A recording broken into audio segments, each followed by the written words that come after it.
Shri Kanakadurga జ్యోతిషాలయం phone ద్వారా జ్యోతిష్యం చెప్పబడును.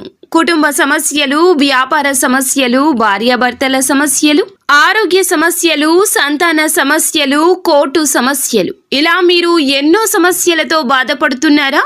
ఒక్కసారి మా గురువు గారిని సంప్రదించండి. గురూజీ శివశక్తిరాజు. Phone number 9764639967.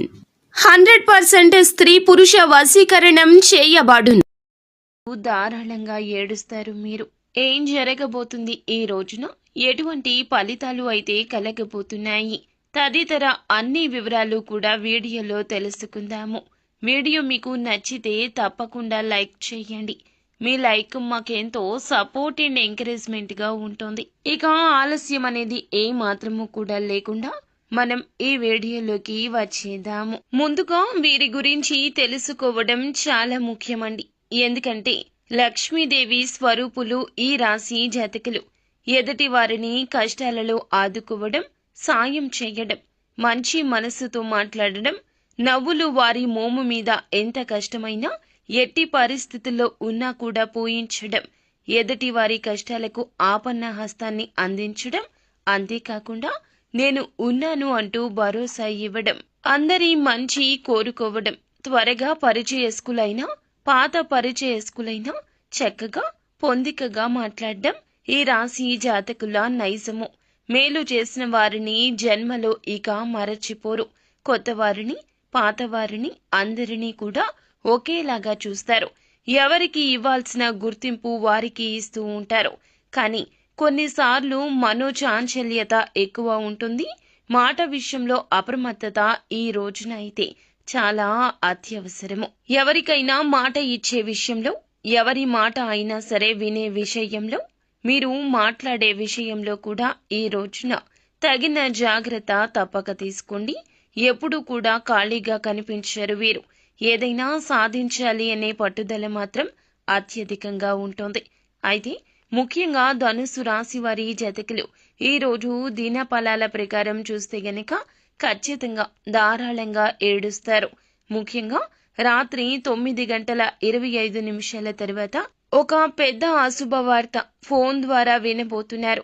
ఏ ఆదాయ మార్గం ద్వారా అయితే ఈ రాశి జాతకులు డబ్బు సంపాదిస్తూ ఉన్నారో అందులకు సంబంధించిన ఒక అతిపెద్ద నష్టపూరితమైన వార్తను వినిపించబోతున్నారు ఒకరు. వారు మాట్లాడుతూ మీకు ఏదో కష్టం జరిగింది అన్నట్లుగా సానుభూతి తెలియచేస్తారు. కానీ వారి మనసులో మాత్రం ఖచ్చితంగా సంతోషమే ఉంటుంది. ఇది మనుషుల యొక్క స్వభావము. ఎలా ఉంటుందంటే, మనం బాగుపడకపోయినా పర్వాలేదు, ఎదుటి వారు మాత్రం బాగుపడకూడదు. మనకి నష్టం కలిగినా పర్వాలేదు, ఎదుటి వారికి నష్టం కలగాలి. ఉన్నత స్థితికి ఎవ్వరూ రాకూడదు. నాతో పాటుగా అందరూ నష్టాలు అనుభవించాలి, కష్టంలోనే కూరుకొని ఉండాలి అని ఎప్పుడూ అనుకుంటూ ఉంటారు. అందులకే ఈ రాశి జాతకులకు నరదృష్టి అమితంగా ఉంటుంది. కానీ ఈ రాశి జాతకులు అందరినీ గుడ్డిగా నమ్మేసి అన్ని విషయాలు చెప్పడమే ఈ రోజున ఇత్యాది పరిస్థితులకు మూల కారణము. ఈ రోజున స్నేహితులు కానీ, బంధువులు కానీ, కుటుంబీకులు కానీ, వ్యాపార సంబంధిత భాగస్వామ్యులు కానీ, సహోద్యోగులు కానీ మీ యొక్క కష్టానికి ప్రతిఫలితం కలగకుండా ఎంతగానో శ్రమించి సంతోషిస్తూ బయటికి మాత్రం దుఃఖిస్తూ ఈ యొక్క వార్తను మీకు తెలియపరుస్తారు. ఈ యొక్క వార్త మిమ్మల్ని ధారాళంగా గుండెల అవిసేలాగా బాధపడేలాగా చేస్తోంది. గుండెల్ని పిండేసే వార్త. కానీ వారికి మాత్రం అలా ఉండదు. ఎప్పుడైనా కూడాను మన కష్టం మనకి మాత్రమే తెలుసును. ఎదుటి వారికి అది అస్సలు తెలియకపోగా పరుష పదజాలాన్ని ఉపయోగించి చులకన చేసి మాట్లాడుతూ మిమ్మల్ని దెప్పి పొడవచ్చు. కానీ మీరు మాత్రం నిరాశ చెందొద్దు. పరిస్థితి అనుకూలంగా లేదు కావున ఇలా జరిగింది, కానీ భగవంతుడు మాత్రం మీ పైనే, మీ వైపే ఉన్నాడంటూ గుర్తుంచుకోండి. ఆశ్చర్యకర కార్యాలు తప్పక భగవంతుడు చేస్తూనే ఉంటాడు. దానికి కాలం కలిసి రావాలి. భగవంతునికి అసాధ్యమైంది ఏదేనూ లేదు కదా. ఈ రోజున కష్టం జరిగింది, ఇది ఒక పరీక్షగా భావిస్తూ మీ యొక్క తప్పులు తెలుసుకుని ముందుకు వెళ్లే ప్రయత్నం చేయాలంటూ నెమరు వేసుకోండి. ఏదో తెలిసి తెలియక చేసినటువంటి తప్పిదం మూలంగా ఇటువంటి శిక్ష మీకు పడిందంటూ పశ్చాత్తాపపడండి. అంతేకాని నిరాశ నిస్పృహలతో ఇక నా జీవితం ఇక్కడే ఆగిపోయింది అనుకుంటే జీవితంలో ముందుకి ఎలా సాగగలరు? భవిష్యత్తు గురించి ఆలోచించకుండా గతంలో జరిగిన తప్పిదాల గురించి ఆలోచిస్తే భవిష్యత్తులో మీరు ఏమీ సాధించలేరు. అది మీ బాధే కాదండి, మీ కుటుంబ సభ్యుల బాధ కూడా, మీ జీవిత భాగస్వామి బాధ కూడా. మీ యొక్క బాధను చూసి వారు తల్లడిల్లిపోతారు. ఈ యొక్క విషయాన్ని మీరు గ్రహించలేకపోతున్నారు. ఎప్పుడు కూడా మనకు మనసు చెప్పింది మనం వినకూడదు.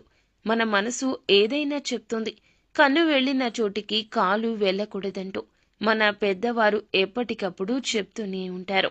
కానీ మీరు ఏం చేస్తున్నారు అంటే అందరినీ గుడ్డిగా నమ్మేస్తున్నారు. ఎవరు ఏది చెప్పినా మంచికే అని భావిస్తున్నారు. వారు చేసే మాయలో పడిపోతున్నారు. ఇకనైనా ఆ మాయలో పడకుండా అప్రమత్తంగా ఉండండి. ఎప్పుడైనా మనం మేలు కోరుకునేది మన కుటుంబీకులు మాత్రమే. జీవిత భాగస్వామి, కన్న తల్లిదండ్రులు, సంతానం మాత్రమే మన యొక్క కష్టానికి విలువనిస్తారు. మిగతా ఎవరైనా కష్టానికి ప్రతిఫలితం రాకూడదంటూ లోపల 100 దండాలు పెట్టుకుంటారు. అయితే మీకు ఉన్న కీలక ఆదాయ మార్గం అది ఉద్యోగం కావచ్చు, వ్యాపారం కావచ్చు. ఆ యొక్క ఆదాయ మార్గం త్వరలో అయితే మూసుకుపోబోతుంది అంటూ వారి యొక్క ఊహాజనిత వార్తలతో ఈ రోజున మిమ్మల్ని ఇబ్బంది పెడతారు, బాధ పెడతారు. మీరు మాత్రం ఇక అశ్రద్ధ వహించొద్దు. ఇక జాగ్రత్తలు తప్పక తీసుకోవాలండి. కులవృత్తులు చేస్తున్నవారు అయినా, ఎటువంటి వ్యాపారాలు చేస్తున్నవారు అయినప్పటికీ, ఉద్యోగాలు చేస్తున్నవారు అయినా సరే, ఈ రోజున మాత్రం మీ జాగ్రత్తల్లో మీరు లేకపోతే గుండె లవిసేలా రోధించడం తప్పనిసరి అవుతుంది. మాట్లాడే విషయంలో, మీ యొక్క చేతల విషయంలో, తీసుకునే నూతన నిర్ణయాల విషయంలో చాలా జాగ్రత్త. ధనం విషయంలో పెట్టుబడుల సలహాలు కూడా అస్సలు పాటించొద్దు. ₹1 పెట్టిన అది నష్టం కిందకే జమ అయిపోతుంది. లక్ష్మీదేవి అనుకూలత లేదండి. డబ్బు విషయంలో అప్రమత్తత అవసరము. ప్రతి రూపాయి కూడా ఏదో ఒక విధంగా ఆగిపోవడం, మొండి బకాయిలు వసూలు కాకపోవడం, వస్తున్న ఆదాయం అనుకున్న చివరి క్షణంలో ఆగిపోవడం, రావలసిన ధనాన్ని ఎవరైనా సరే రాకుండా మిమ్మల్ని అడ్డుకోవడం ఇలా సంభవించవచ్చు. ఈ యొక్క వార్తను విని కోపంతో ఊగిపోతారు. చాలా వరకు మానసిక అశాంతికి గురి అవుతారు. ఇటువంటి వార్త ఏ రోజున ఏ రంగంలో ఉన్నా కూడాను, ఇటువంటి వార్త ఈ రోజున ఏ రంగంలో ఉన్న వారికి సరే అంది తీరుతుంది. అందరికీ వర్తిస్తుందని కాదండి, కొంతమందికి మాత్రమే ఈ విధంగా అననుకూలత కనిపిస్తుంది. మిగిలిన అంశాలు చూస్తే మిశ్రమంగా ఉన్నాయి. వ్యాపారస్తులకు కొంచెంగా మిశ్రమ ఫలితాలున్నాయి. వ్యాపార జీవితం గురించి అయితే కీలక ఆలోచన చేస్తారు. అమలు విషయంలో కాస్తంత జాప్యం ఉంటుంది. తీసుకునే నిర్ణయం మీ యొక్క బంగారు భవిష్యత్తుకు తప్పక బాట అవుతుంది. కానీ ఇలా ఇబ్బంది పూరిత వార్త కాకూడదు. కావున చేసే ఆలోచన, సొంత నిర్ణయాలకు ప్రాధాన్యత ఇవ్వండి. భాగస్వామ్యులతో ఇదివరకు ఏమైనా విభేదాలు ఉంటే వాటిని పరిష్కరించుకునేందుకు మీకు మీరుగా ఒక అడుగు ముందుకు వేయండి. తప్పక మంచి ఫలాలు పొందుకుంటారు. అలాగే నిత్యము కూడాను శివ భగవానుణ్ణి పూజించండి. విష్ణు సహస్రనామ పారాయణం మీకు మేలు కలగచేస్తుంది. మరింత అభివృద్ధి పొందుకుంటారు. అంతా మంచి జరుగుతుంది. శుభం భూయాత్.